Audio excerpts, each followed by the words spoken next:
What's up, guys? My name is Hayden Pustejovsky, and this is the Hayden Pustejovsky Show. Now, this is going to be a very, very special episode because this is the very first podcast that I'm doing on this channel.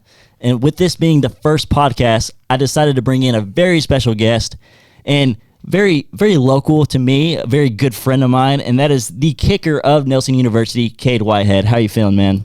Feeling good. I appreciate you having me on the show, and I'm honored that you picked me to be one of the first guests. Of course, man, of course. So you just finished your first season at Nelson University. How was that feeling, and how does it feel to be a college football player? Dude, it's an amazing feeling, an amazing experience, and the people you meet, the places you go, it's something that it doesn't compare to anything. It's, less than 7% of high school athletes get to play college football. So to do it and to be here in a great program, Christ-centered community is an honor. It really is an honor to play college football at any level. And, man, you brought up the people that you meet. Me and you became connected quite early on when you were first on the team. I remember in summer OTAs, I would see you around. I never really talked to you much. It would be like occasional fist bump. Uh-huh. We really didn't know much about each other. We hardly even knew each other's names. And then all of a sudden, we became best friends out of nowhere. It's really, really odd how that all just kind of happens. No, for sure. And I think a big part of that is God is going to place the people He wants in your life. And everything happens for a reason. And, when I first came to Nelson, I didn't know, is it going to be hard to make friends? Am I going to meet the right people? Am I going to be in the right crowd? Who I want to be with and that type of thing. And it all falls into place. And I think it's a really neat story, how we got to know each other and how everything kind of played out. How I remember it going was we had a Lions United meeting. It's kind of like an FCA type group for our college campus. All the athletes kind of meet together in one big circle, and we all make friends. And we had a event going on, and I remember seeing Cade with another teammate of ours, and I just kind of came to that group, and we kind of just started talking, and eventually we became knowing of each other. And then I think the next week, Cade showed up to my dorm with my suite mates and was having they were hanging out together, and he came in my room and started conversating with me, and we became best friends all of a sudden. Dude, it was, as they say, it was barbecue chicken from there, It was, I think, what did we play? It was a monkey ball on the Savelle pool table, which is, I can't even explain. You just got to play the game to understand it. But it was you, me, Nate Surley, and Castoria. Man, that's a legendary game. That's kind of how that friendship started. So Cade decided he played this game called Monkey Ball that's on the pool table. A very interesting game where basically you basically throw the pool balls into like the pocket, and it's a very fun game. And I mean, we were dang near throwing pool balls in the Savelle lobby. There were a few that may or may not have flew off the table, and the RA was a little bit on edge, but wasn't too bad. From there, we kind of gained a huge friendship, and from now we hang out all the time. We eat lunch, dinner. We're very close friends, and it's kind of funny because we're 2 years apart. Usually that kind of stuff doesn't happen, but I don't know how, but it all just works out. Everything works out. So you had a very successful first season at Nelson. You came from Stephenville High School, which is a very, very prominent high school program. What was the difference from high school to college? So I mean, there's three main differences that stick out to me from a kicker's perspective.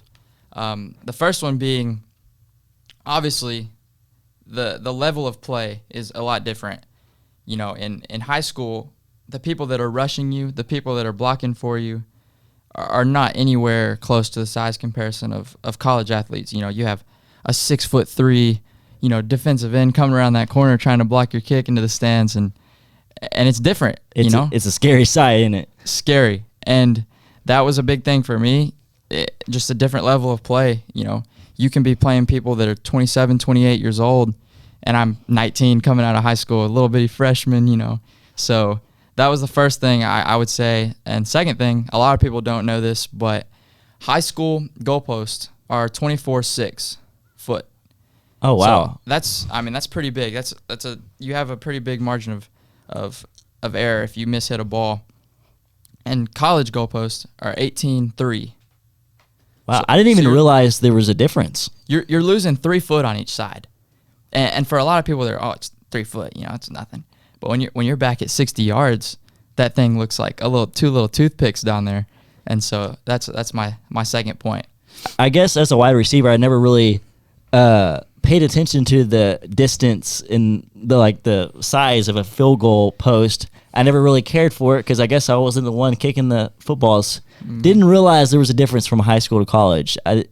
Is there did you see much of a difference? Does it feel a lot smaller, or does it just seem like a little bit of a difference?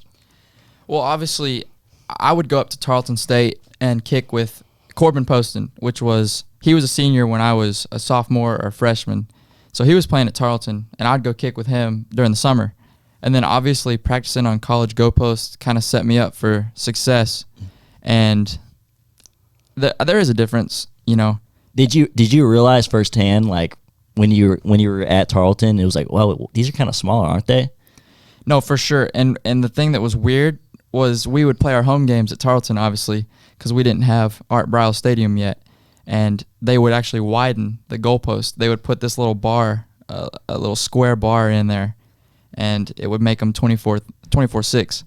And when I would go kick with Corbin and them, it would be 18.3. So it was weird a little bit, you know, having the difference. But ultimately, if you kick them straight, it's not a big problem. That's very interesting. And you mentioned the Art Briles Stadium. So Stephenville High School, they are a dominant high school football program. And after you graduated, you played at Tarleton State Stadium for a while. After the minute you graduated, the Art Briles Stadium was fully built, and now Stephenville's playing on a beautiful stadium. It looks like a college stadium. Are you a little bit mad that you didn't get to play on that football field? I can't lie. I think all of my class, the seniors, are a little bit mad that we didn't get to play on it. But we did get to graduate on it, and so that was pretty neat. We were the first big event on the field, and I actually got to kick at Art Briles the other day. Coach Doty and my special teams coordinator from Stephenville let me in, and was able to get some kicks up, and it was a pretty neat experience for sure. That's sweet, man. That stadium is absolutely sick. And, man, when I graduated high school, they built the field right after I graduated too, and I was pretty irritated by it. So I had to ask you that question because I was irritated myself when I graduated. So when you came here, you had a little buddy that came with you, old Rob. Rob Harrison, baby. So did you and Rob plan coming together to Nelson? That's also a very interesting point. We didn't plan on it at first. He had got, I think he had something crazy like 20-something offers, 30 offers, and I had 16 coming out of high school, and we were just talking about it, and he was like, I got offered from Nelson University, and I looked, and I was like, well, I just talked to the offensive coordinator, Coach McCulloch, the other day, and he goes, well, I think it's a pretty neat place. And I said, well, I do too. Let's go on a visit. And so we ended up coming on some visits, and I came during baseball season, so I ended up having to go back early for baseball practice. But I got to come see the campus and tour it, and after Rob had his visit, we started realizing, hey, we might end up going to the same university, and I thought that was pretty neat. We're actually born on the same day, same hospital. That's absolutely insane. Y'all are born on the same day. Y'all go to the same high school together. And then y'all end up going to the same university. So guess what? Y'all are roommates now? Roommates. That's absolutely insane. Just what are the odds, What are the odds of that just all lining up and working out? So it's a pretty neat deal. And Rob's a really cool dude, man. So that's really, really neat story. So now that you're in college and you're a college kicker, what do you think is the hardest part about being a college football player? To me, the hardest part about being a college football player would have to be the travel. in high school, your furthest away game is maybe 3 hours max. Playoffs. Not very far. Not far at all. And, I get here, first game, Mid-American Nazarene, all the way in Kansas. It's like 8 hours, something crazy. And it was a shocker to me. I was like, well, this is the new normal. And you're just going to have to get used to it, charter bus the whole way. And you got to figure out, how to stretch. How do I do things? It's different. Yeah. Those trips aren't fun always. I mean, the trips are fun when you got to win, but the charter bus after is never a great feeling. And man, what people don't realize is us college athletes, we have a full-time job. I mean, we're on the go all day, every day, right? All day, every day. There's no breaks, no stopping. I will say there's one thing that I get somewhat irritated about for all y'all special teamers out there is, man, when we'll have an offensive meeting or whatever, we'll be in there for hours and on hours, and man, old Cade, he's probably doing his own thing, huh? Oh yeah, there's no special teams meetings. We have a few occasionally, obviously game plan stuff, but for the most part, they draw a field goal on the whiteboard, put a check mark in the middle, X on either side. See ya. You're a lucky man. And what does practice feel like as a kicker? Because I know for us it's somewhat different because we have our position coaches, we got head coaches, the head coach looking over us, making sure we're doing team versus team, 7-on-7, all that kind of good stuff. What is the routine for a kicker at practice?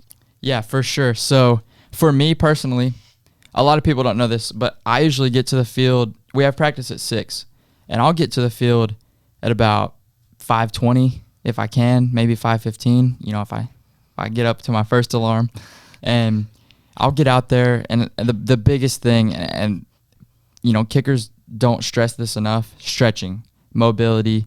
That's huge. That's going to keep you healthy throughout all the off season, all the season, and that's stuff you got to take serious. So I'll stretch for 15, 20 minutes, make sure I'm good and loose. Don't want to pull anything, that type of deal. And then after I've stretched, got to make sure all the balls are good to go, pumped up. I'll toss them out there, go out there, get my kicking stick, and I'll start off with no steps. So basically you have your plant foot down, and it's just the swinging motion, making sure your contact's good. You want them, I usually go about 20 yards. They're just going to land right over the post. It's going to really tell you, if you're hitting the ball right, and you can fix some stuff based off of that. And then you're going to go into 1 steps, which is you start with your right foot. If you're a right leg kicker, you'll take 1 step, kick it. Same thing, working on contact, making sure everything's smooth there. After that, a lot of kickers don't do this, but my kicking coach, Bob Servetto, actually taught me to do this back in 7th or 8th grade when I first started.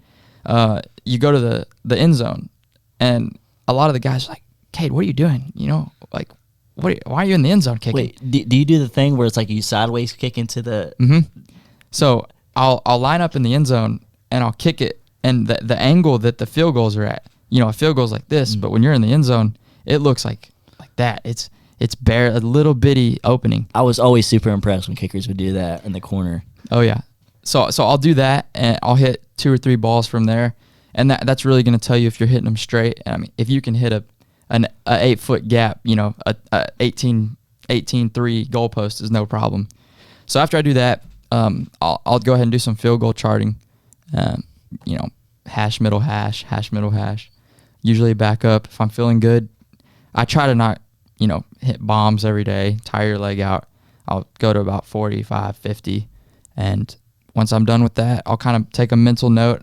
I have a notes app, and I'll write down what I was, 8 for 10, 10 for 10, whatever I was that day. And after that, I helped Coach Mack with spotting the ball and chains. And I did a little bit of drone duty today, filming. So that's what practice looks like for me. It's funny you mentioned that because there's been a bit of a controversy at practice the past 2 weeks. We just started spring ball, and there's a little bit of a beef because of Cade spotting the ball. So once Cade's kicking duties are over, his duty is spotting the ball, the occasional drone footage, because once your kicker's job is done, he's just got to watch the team practice, basically. I mean, the whole field's covered up by offense and defensive drills. And so when we would have our 7-on-7 or our team drills, when Cade spots the ball, there's always a bit of a pushback from offense and defense. So when Cade thinks he spots the ball, sometimes our coaches think it's a little short. I know Coach Jackson, our receivers coach, he's got a little bit of beef with you spotting the ball a little short. Are you cutting the offense short a little bit? From where I'm at on the field, and that's another thing. I just try to not get ran over. There's people going every direction. Wide receivers, post route, this, in and out, that. So when somebody finally gets tackled, I'm 30 yards back from where the play is. I go spot the ball where he obviously that's where he's exactly at based on my vision, and I spot it, and either way, the defense is mad or the offense is mad. There's no it's a lose-lose situation. Have you had any defensive players yell at you while you're spotting the ball? Every day. I would bet my life savings on if we went out there tomorrow and practice, there would be somebody from the defense say, "Oh, that's way too far. You're giving them way too much."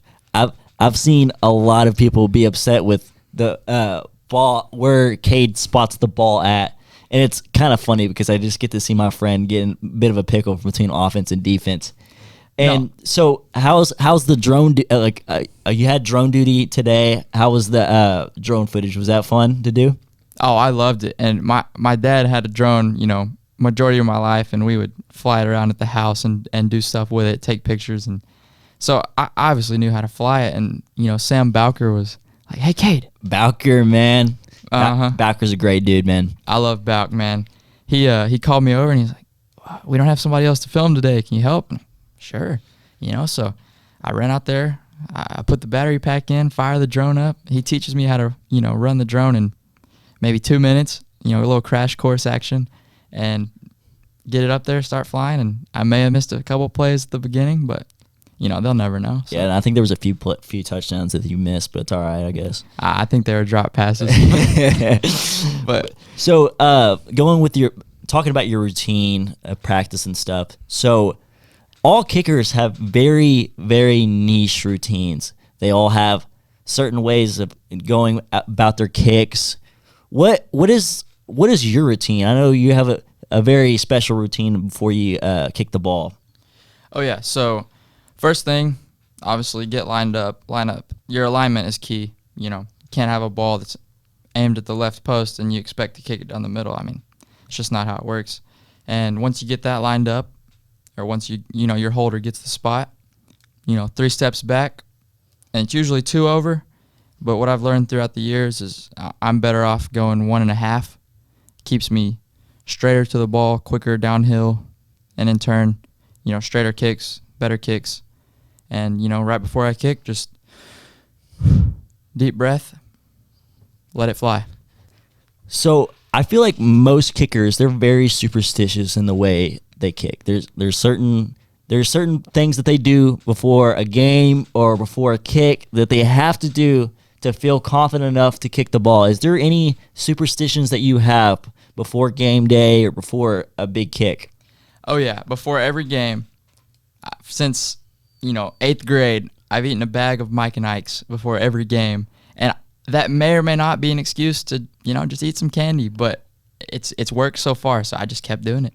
I did notice that. I remember every Friday or Saturday morning we'd be hanging out in the dorm and you'd be munching on some Mike and Ike's, and I'd be like, "What are you doing? We have a game." And like, that's what I do before every game. I just gotta have them. And sometimes the corner store wouldn't have them, and I'd be like, "Gotta go to Walmart. Gotta get some, dude." It's freaking hilarious, man. And there's one thing I did notice about your kicking philosophies.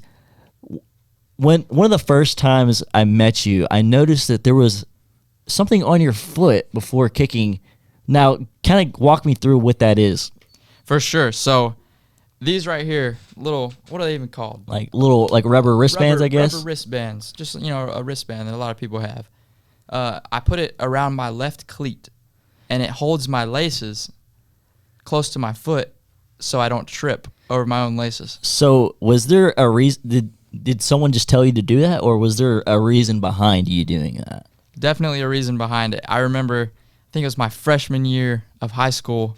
We were out kicking, pre-practice on Stephenville grass fields, and I had there were some black Nike Tiempos, some of my second pair of kicking cleats, and they had some long laces on them.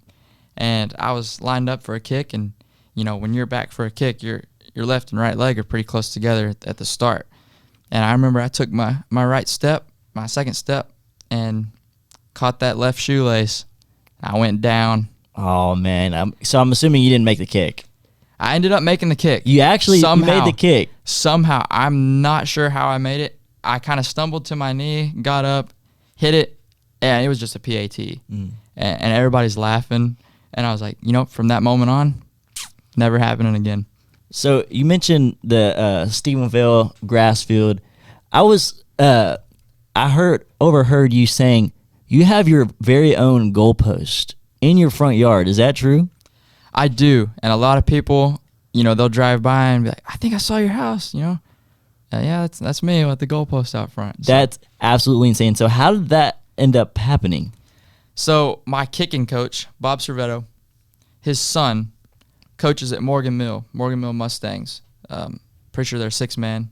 And I don't live in Stephenville. I live halfway in between Morgan Mill and Stephenville. Okay, I got you. So in my early years of kicking, I would go to Morgan Mill to kick, instead of driving all the way to Stephenville.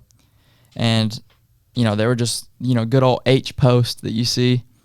And one day, Coach Servetto called me and said, Kellen, which is his son, he's getting rid of the goalpost. Do you want him? I said, yeah, I'd love him. That's absolutely insane. So basically, all you have to do is walk out your front door and kick. You don't have to go anywhere to practice your kicking. That's ridiculous. Yeah, no excuses. Walk out the front door, through the pasture, bang, right there, ready to go for you. So how do you deliver a field goal post to your home? Interestingly enough, we had to cut the crossbar off and put them on a big trailer. They're hanging off about an inch, 2 off the highway on the way home. We get them there, weld them back, put them in the ground, and, they were yellow at Morgan Mill. And Mom said, no yellow goalpost in my front yard. So we had to paint them white. What's wrong with yellow? She said it stuck out too much. It's like a sore thumb. So, whatever Mom says goes.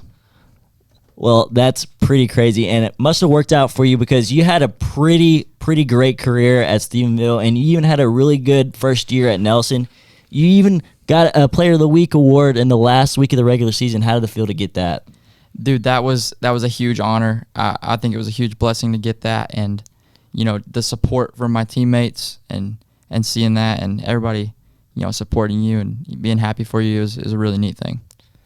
So there was also a few highlights that I would like to add into your first year at Nelson. So one of the most rowdy I've ever been watching, being on the sideline for Nelson. There, you had a hit stick, did you not? I did. What were your thoughts on the hit stick? And you kind of destroyed the returner out of bounds. What was the mindset before you laid the lumber there? No, for sure. I kicked it into the wind, kickoff. I didn't even think it was going to make it to the 10. He ends up taking it about 5 or 6 yards out of the end zone. So I thought it was going to be a touchback. He takes it out. And my guys are like on kickoff, what? Oh my goodness, he's taking it out. I look up. It's just like, Moses parting the sea. All my guys are gone. It's me and the returner. He's running. I'm like, surely he's going to go out of bounds, no? He cuts back. So I'm like, I got to hit him. And I don't remember much after that. I just remember laying the wood. That's about it. I've never been so fired up to see Cade just absolutely lay the lumber. And if you don't watch football, kickers don't make tackles most of the time. It's usually a very rare occurrence when a kicker makes a tackle. Better yet, a kicker laying a big hit on a returner.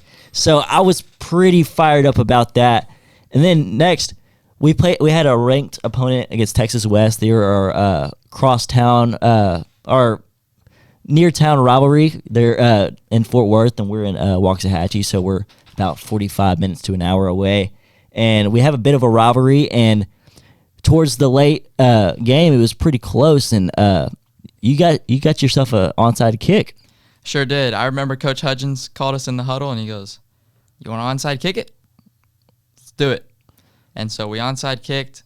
I think there was probably 2 or 3 minutes left in the game, and we'd practice it on Thursdays and stuff, but I'd never done one in a game before. That was my first onside kick ever in a game, and kicked it, and it hit the perfect sequence of bounces and shot up, as I think the announcer said, 25 foot.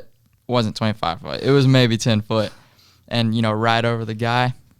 Fell right into, I think it was Dylan Lamphere. D-Lamp? Yeah, and just right in the breadbasket. So, man, that's really cool. I like the way like certain philosophies on the onside kicks. You see like the watermelon kicks, and sure. What is your go-to kicking style when it comes to onside kick? So when it comes to onsides, I'm a big just ball straight up and down, hit the top half of the ball. It's going to take about 2 or 3 rotations, and if you hit it right and at the right speed, it's going to pop up, and you get that big jump that you see, on great onside kicks, and luckily that's what happened. So throughout your kicking journey, is there a certain player or person that you try to implement your game after? For sure. I think growing up as a kid, a big influence for me for kicking was probably Adam Vinatieri for the Colts. I thought he was, the absolute GOAT. He's the absolute legend of kicking for in the past, I would say. For sure. Currently it's changed. I think I've, migrated on to probably Brandon Aubrey, one of the undisputed best kickers in the league. Brandon Aubrey, he might just change the kicking game forever and ever. And he's almost like the kicking game, it's absolutely different now that Brandon Aubrey and a lot of these other kickers, they can just absolutely boot it. And, I mean, they can make almost beyond 60 yards pretty consistently. It's changed the way the game is being played, like, in an insane way. I mean, look at the Cowboys. Once they pass maybe the 47-yard line, they're in range. It's ridiculous. No, for sure. The 30-yard field goal back in the day is now a 60-yard field goal. Brandon Aubrey makes a 40-yarder look like a 20-yarder. So it's insane. It's ridiculous. Do you feel a lot of pressure now that you see all these NFL kickers just kicking it from deep, and you're like, wow, like my kicks almost seem like nothing at this point? I mean, sometimes for sure. I try to, comparison is the thief of joy. You can't do that. I'm not an NFL kicker. I'm 19 years old. I have time to develop. But, when I do hit an occasional 60, 65-yarder, I think it's neat because it's like that's what they're doing, in the NFL. So I remember in the offseason, now I'm kind of get into your background here, but in the offseason, before we ever connected, I overheard that there was a new kicker coming in to play for us. And I was like, okay, sounds great. I hope he's a good kicker. And he comes from Stephenville. I'm sure he's pretty good. And then someone mentioned me on an Instagram post, and it was a story about you on Dave Campbell's. And if y'all don't know Dave Campbell's, it's a magazine. It's a huge. Dave Campbell's is a huge deal in the Texas football industry, and they wrote a story about you. Let me kind of lead into like the lead of this story from a quote directly from you in this story. And it is, you said, "Dad, my team really needs me. I understand why I don't want me to kick. I promise I'll kick it out of the end zone." So now, could you give me kind of a background of what that quote really means and what the Dave Campbell's story is all about? Yeah, for sure. So my uncle Todd Whitehead, he played high school football in De Leon, Texas. Obviously, you know where that is, right? Yes, sir. This little town over there. Oh yeah. So he played high school football there. I believe it was his freshman or sophomore year. He was 15 years old. Went out for a pass, very normal route. It was his first game on varsity. Originally he just wanted to play basketball, and the coaches called him in and were like, we really need you to play football. We need you. And so he was like, oh, but I want to play basketball. And they talked him into playing football. So first game of his varsity career as a freshman, 15 years old. He was 6'4". I mean, wow. he was mature for his age.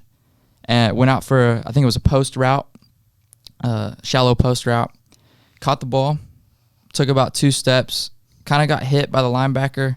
Safety comes, hits him, and right then he goes down. Looked like a normal hit.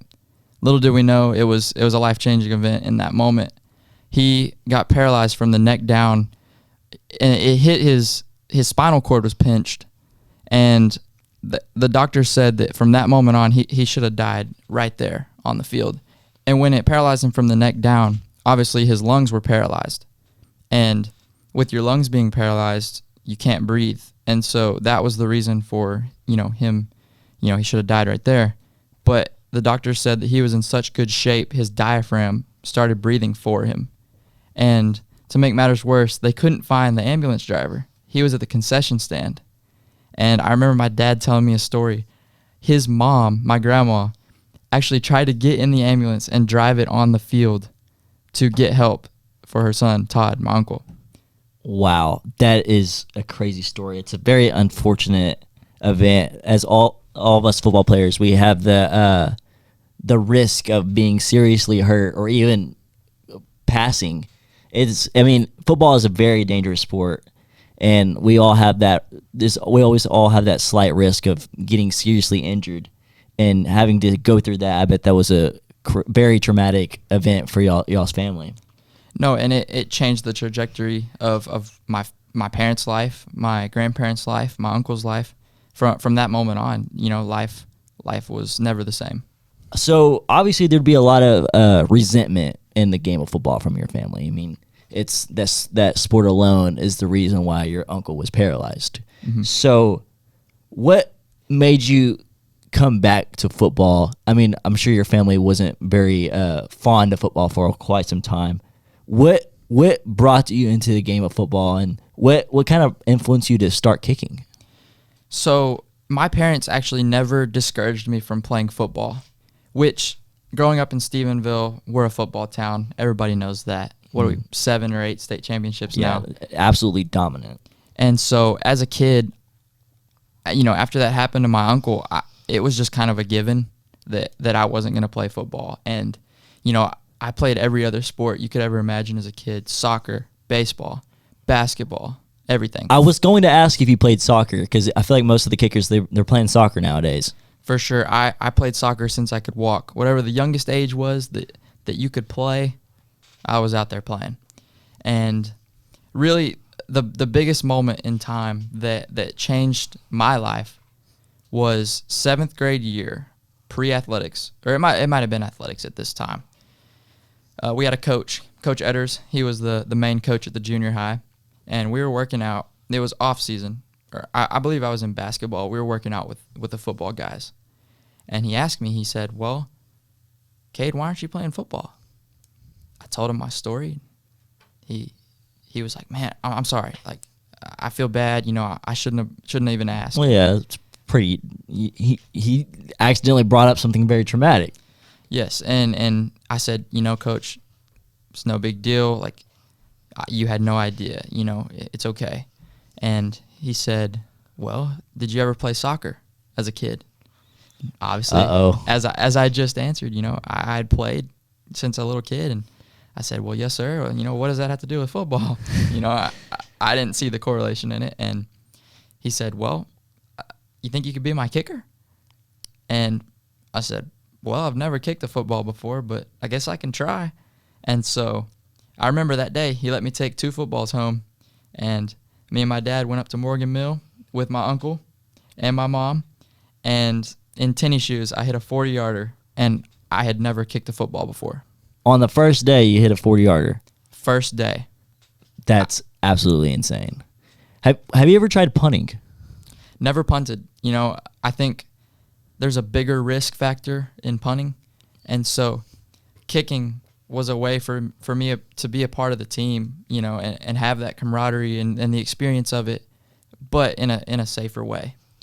And I will say, you are a kicker, but you are very much a part of the team. You're one of the first kickers I've ever seen be so bonded with the group of guys. I mean, there's a lot of kickers out there that usually they're very kind of to themselves. You know, kickers, sometimes some kickers have very niche personalities, and I think you're a glue guy for sure. You're always around the guys. That's the one thing I will say that I'm very impressed of you about, is that you're so well bonded with the rest of the team, and usually a lot of kickers aren't like that. For sure, and that's something that, you know, your team is like your family, and I love all the guys on every team that I've ever been on. You know, I've been blessed, and it's a really neat thing. And for me to be able to do what I do and have support from those guys, you know, a great group of people, and so it's easy to, you know, hang around them and be with them. So as we go on to your college career, what are some bucket list items, maybe some future goals that you would like to accomplish before you leave here from being a Nelson kicker? Yeah, I think something for me, and I didn't realize, you know, after not even believing that I would ever play football, even sitting here in this room right now and saying I'm a college kicker at Nelson University doesn't feel real.